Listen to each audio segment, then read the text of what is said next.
Hello, madlang people! Mabuhay! So for today's video, the title of this vlog is a day in my life as a vlogger with a lots of money. So pagkagising ko guys, ugali ko talaga, di ba sabi ko naman sa inyo, ugali ko talagang, di ba, di puta nga tsura. Ugali ko talaga yung magmuni-muni. Syempre guys, mabugtaw ko anay, mamuni-muni. Kita ko na ako syempre kung ano naman mga issue, ano naman ang mga sala ni Bongbong Marcos, ano naman ang sala ni Sara Duterte, para syempre may guba naman ko char. Pero guys, na-realize ko, doon kabaho, nagigit sa akong buhok, kasi kinanglan ko na magligo, Tana-na-na-na, tana-na-na-na, tana-na-na-na. Di ba? Fresh. Sino ka dyan? May bubi. May bubi na ko, di ba? Laban ka, pak. Chininin, chininin, chininin. Dusumbi ang gagay. Gali ko naman, pagkatapos kong magligo, guys, gali ko naman kasi magwalis-walis ako sa bahay kasi pinapagalitan ako ni mother. Magwalis ka. Hindi nga, bidyo-bidyo lang daw, obra mo. Wara na. Manilig na ko, Kung nainit-init ako guys, kasi mainit-init ako ba guys, hasta sagwa guys, kakalabot ko na pinanilhig, hasta nga maglabot ako sa bilog nga balay, malibot ko ng bilog naman nga balay guys, manilhig man ko Japon,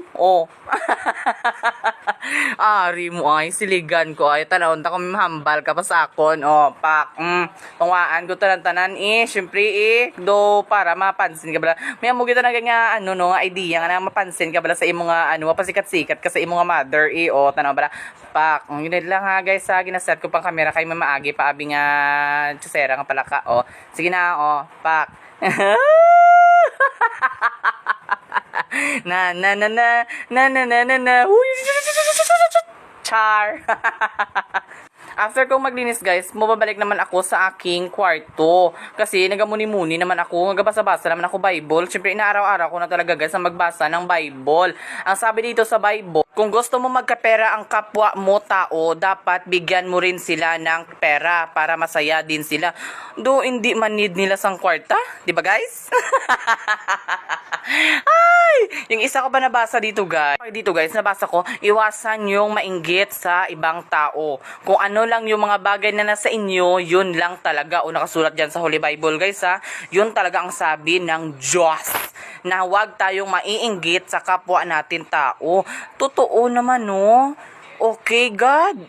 Hindi na ko may saon, God, Do, gabag, una ko di sa Bible ko, after dyan, syempre, kung may makita ako nga higo sa akong kwarto, syempre, no choice. Ako na gamit mo, syempre, himuson ko na kagibutang sa safe nga lugar, pagkatapos himos, bala ka na da,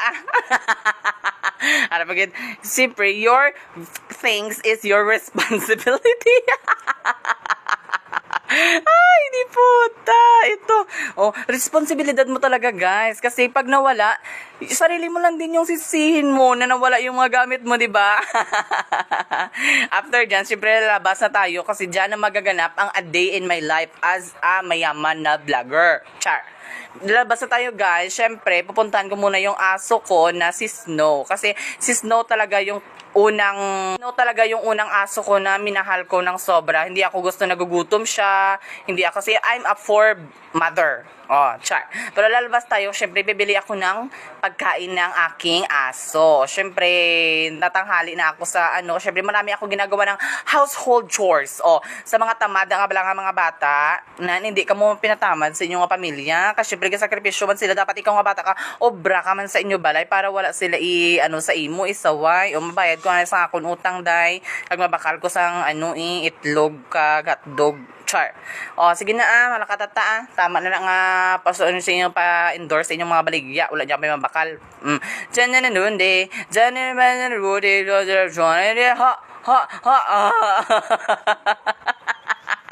Dito guys, pupunta ako sa aking pangalawang bahay na may aircon. Ganyan, dalawa ang bahay ko kasi mayaman ako, 'di ba? Dito ako nagtatambay talaga sa pangalawang bahay namin kasi dito ko nagaganap yung mga ganap-ganap ko sa buhay at dito rin ako nagtatagal kasi hanggang maghapon ako dito kasi nagbabantay ako sa mga mga paninda ng ano ko, ng auntie ko. Kasi kapag marami akong benta, marami din akong income at marami din akong nakukupit, char. Pero masama ang magkupit ng benta, guys, ha. Huwag niyo akong gayahin, no, char. So, ito na pala yung a day in my life ko sa mga Diputa Nations. Bye! Mwah!